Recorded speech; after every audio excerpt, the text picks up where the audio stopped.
Okay, are you ready for the report out of the afternoon sessions? This will be very short and sweet, but we do want to make you also aware of all the other tracks that we're going on. So in case you want to get more transdisciplinary, you have a bit of an idea of what to discuss in the afternoon sessions. Okay, wonderful. The afternoon sessions, i.e. meaning very decentralized socializing. So that's for you. Okay, wonderful. Well, let's start with the first track. We had long-termism and flourishing futures. Duncan, is Duncan here? Okay, wonderful. I will come to you and hold always the mic a bit removed from your face. It's not like a normal mic. Okay, hi, I'm Duncan Kaspegs. I'm with the OECD in Paris. And we were talking about the governance of emerging global existential risks. So that's both at the national level governments, but also how the international organizations help governments to come together to manage these risks, since they are truly global in nature. So we're currently conducting a project on how to better anticipate and manage global existential risks. What are the roles that governments can play? How do we make sure that governments are playing the most useful and constructive roles, and not taking counterproductive measures? I'd be very interested in any of your thoughts and guidance on that. Wonderful. Alex, you're next. Oh, there you go. So we've been discussing about how to build existential hope, actually, and I will be very interested to see you guys. Do you have any any system design, any ideas about how we can actually implement existential hope, implement positive vision of the future in order to seed those ideas, those vision into each of our brains and the brains of our society, and maybe be able to actually reach those goals of having like a positive society and avoiding existential risk by actually like envisioning something positive that can be unlocked by science and technology. Wonderful. Beautiful. Emil, you're next. Hi, I'm Emil. We discussed how cryopreservation might be a solution if longevity doesn't come around in time, which of course I think will unfortunately be the case. And what are the upsides and downsides, because there's a mix, right, and how informed consent for that topic works, and how it's possible to maybe offer it at relatively affordable prices. Wonderful. Very actionable. Next one out, we have Leon. Giving his mic. So we discussed how to get the secret of rejuvenation from the embryo, where it works already, practically into adult organisms, and also discussed that longevity science seems to produce a whole lot of negative results. It's a shame to just throw everything into the dumpster, and there are practical strategies for actually getting some gold out of all the negative results combined. Wonderful. Dumpster harvesting for gold. Alchemy. I love it. Okay, next one up we have Cody over here.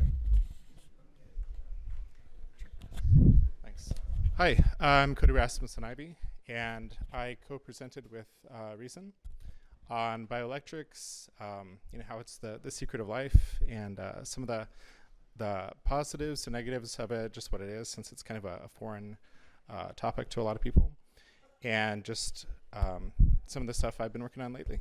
So. Wonderful, thank you. We are definitely on a quest to connect that whole community a lot more closer to longevity. So thanks a lot for stepping up and doing that talk in the longevity track.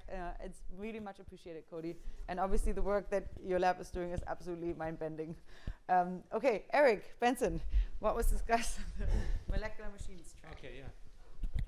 So in the molecular machines tract, we talked about building machines from DNA, and specifically nanoscale printers, and trying to look at the question, what can we make with them, and what would make sense to make with them? What's a good idea?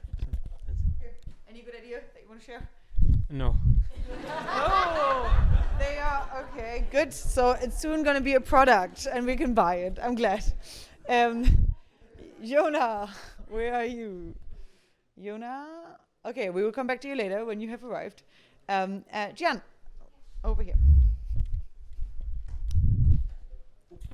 So we talked about how to actually decode and reprogram the cell phase, but from the decoding part, we talk about how can we build a Google map for each individual cells during health and disease. And then also we're talking about how we can actually translate the language of biology. How do you translate different kind of, data to each other, and then and how do you use this kind of different tools to reprogram the cell states so you can do this at a scale. So that's what we discussed. Oh, yeah. So Okay, so we changed track. What's the name of the track? Neurotech? We are in Neurotech now.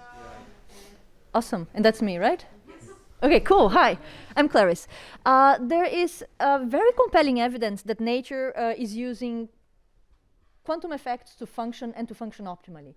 When we learn how to deterministically control those endogenous quantum buttons, quantum mechanical degrees of freedom in nature, there's a lot of things that we can accomplish for biology, with applications from neurological control to rejuvenation to the hijacking of physiological pathways, for example, with weak magnetic fields. Wonderful. Okay, glorious. You gave a seminar on this too, so if you want to read up on this more, there's a seminar on this. Marina! Yeah, so I'm the next. Hello everyone, I'm Marina. I'm a Foresight Fellow of this year and a neuroscientist in the Max Planck Institute. We have been discussing the Neurotech tree in my part of the track, and basically the main topic we discuss is how to make this tool a thing for the community and allow and incentivize the community to co-create the tree. We discuss how we can provide specifications of it, how we could make that type of a social network where you could showcase your research, and also how could we combine all kinds of trees together in order to have the forest. Wonderful. Thank you so much. Okay, next one up we have Yingtong, also with a tech tree. Yeah, so we examined the intelligent cooperation tech tree, and we found that actually data governance and private computation underlie the whole space, and they're central to both artificial intelligence and decentralized computation. And we also did some very simple graph analysis to find out the sources and the sinks and the blockers and the frontiers just by examining the number of edges and how the nodes are connected. And people in the audience brought up their work on mapping out landscapes and on, I think, connecting graphs through consensus. Yeah, consensus for graphs. Yeah. Very cool. Thank you. Okay, we have Wes next. Is Wes here? Then we come, over there. Okay, well, that would be a tricky one. Hello. All right. So in the decentralization talk, we covered just sort of a nice, high-level overview, all the history of some really powerful efforts that folks have made. The Bitcoin space, the Ethereum space, all of the early DAO attempts at decentralization. There's so much good work going on in DeSci right now. There's decentralized social media that's burgeoning. And then we talked about some of the reasons why traditional systems, there was one really good comment from the audience about why are certain systems like Minecraft would allow open social networks, but Instagram maybe does not have incentives to create open networks. And then another person built on that and was talking about the nature of proprietary data versus in open decentralized systems. You have provenance of data, and you can sort of capitalize on your own data. You can have ownership of the data. And so that led to some good side conversations around things like D-Space was one of the next conversations that we talked about. So maybe we'll get there one day. Wonderful. Thank you. The next one was me. I talked about Gaming the Future, Technologies for Intelligent Voluntary Cooperation, which is a book that we just wrote, where basically we're taking the kind of promise that many of the technologies that you are working on to a little bit further and asking what could civilization look like if we are running decentralized secure systems, not only to help humans cooperate, but also to help humans defend themselves and to have humans ultimately be able to cooperate with AIs in a secure manner. So that's a book. I'll be leading a book club on that after we close here. So if you're interested in learning more about that and you didn't come to the session, there's still time. Otherwise, the book is on the website and exists as a free Substack book with included seminar videos of many people here that contributed to the book. So it's quite interactive. Okay, wonderful. Next one up, we have Sarah. Hello. We talked about making aliens in the lab instead of discovering them on other planets, which I'm very excited about. It's kind of a brute force way to solve the origin of life by searching through chemical space. And so some of the discussion was, why is the origin of life not solved yet? If it seems like a straightforward way of talking about the problem, and why aren't people generally talking about the problem this way? So I think this is sort of a general phenomena when people work on hard problems, that oftentimes people don't think they're solvable, and therefore they don't get in the right conceptual framing to actually make progress on the problem, and that requires some severe conceptual shifts to be able to get in that headspace. So that ended up being some of the discussion, which I thought was fun. Cool.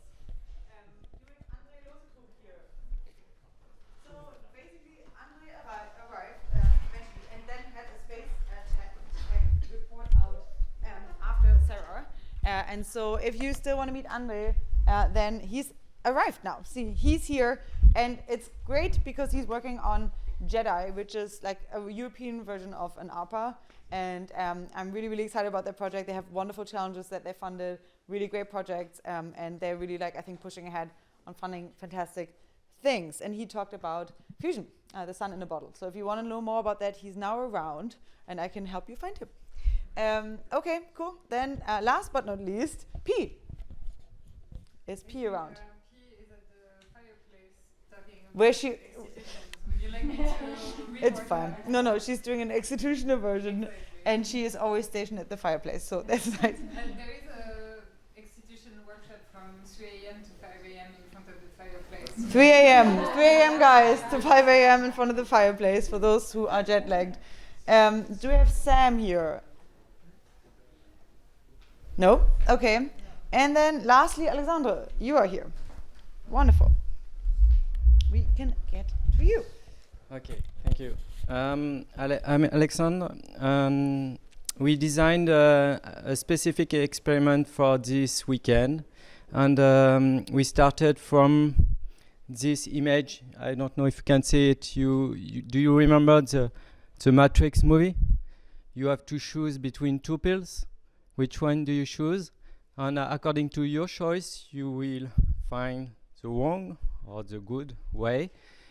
And we discussed about the dystopian future, and we decided collectively that it's currently a big issue. And we designed and we discussed how we could exit, or to exist, actually. Because we are designing new tools, new protocol, new distributed working space in order to make knowledge map, to make the learning much easier and much faster. Wonderful, thank you. Okay. Well, we've made it, guys, to the end of today. But it wouldn't be complete without you all completing the exope notes in this room right now. So don't go outside. No one leaves this room. Seriously, who still needs a note? I have pens and notes. Let's do this so tomorrow we can collaborate on the positive futures.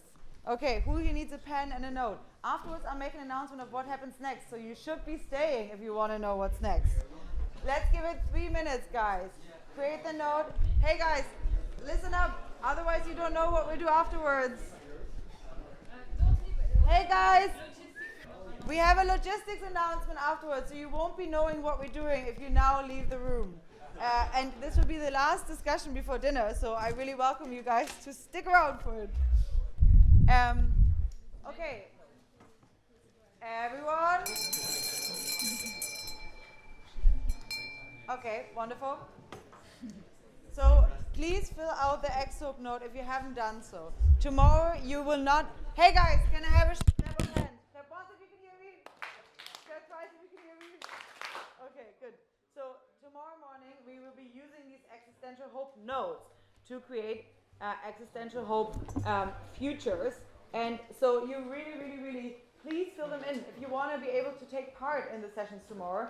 And if you want to make your voice heard in these sessions, then please upload the sessions by tomorrow. We have mine here, but please, what you can now do, ideally, is to create the exope note. Busted.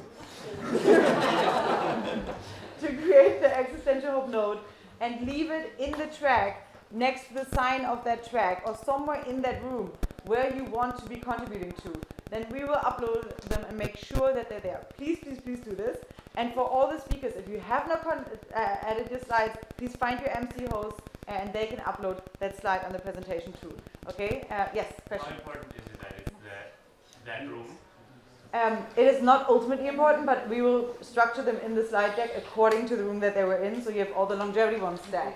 So if you want to meet someone in that room, and if you want to have that as your business card in that room, it should be in that room, but also if I will be going in there manually and adding all of your slides later and making sure that they're all added. And so if I see that there's one that's out of place, I think I can handle it to put it in a different place. Okay, but again, this is important. Please, please, please, please, please do this if you want to contribute tomorrow. Cool. Okay, so we have the deadline until people leave here. So until the main event ends, which is at 5:30 p.m. By that, please everyone drop your notes here. Please drop them there. Okay, that brings me to the next action points, which are we're going to have extremely decentralized tech tree social. So basically, we're going to have the tech tree architect of each of the trees from the technology that you guys are building in the room, showing you the tree if you want to play around with it. But it's also an invitation to, in a decentralized way, socialize around the kind of topics of that track area. So everyone who wants to talk about longevity broadly, stay here, socialize, introduce yourselves with your Excel note at hand, and then leave it at the gate. Second thing is, an hour into this whole shenanigans, we will be coming in and trying to loop mentors and fellows away from their sessions. So in an hour you will hear a bell, and everyone who's been paired with a mentor as a fellow comes with Neve and I, and you have different sections where you can socialize in. And then lastly, I'll be doing the book club in the room of the crypto room at the same time. Okay, so we'll be doing that for the next a few hours until at 5:30. We will have shuttles to bring the main attendees back into the village, and then everyone who's here as a patron, sponsor, speaker, or fellow, please stay here. We have a really, really tight evening program.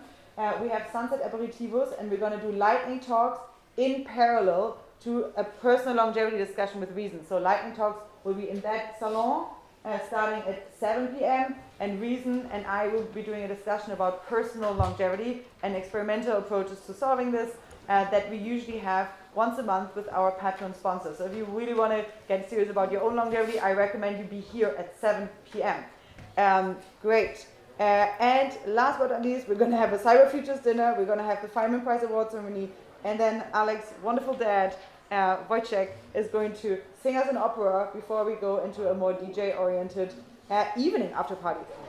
So again, we have a lot to do. At 6 p.m. it's aperitivos and crazy costume closet over here. And at 7 p.m. it's longevity discussion here and lightning talks over there. So for everyone who's sticking around, those are our next meeting points. And for now, I welcome everyone to, in a decentralized way, socialize in the room that you want to be in. There will be tech trees, there will be other people in your field, but do not leave before putting your Excel note onto this bit. Thank you very, very much. This was a wonderful first day.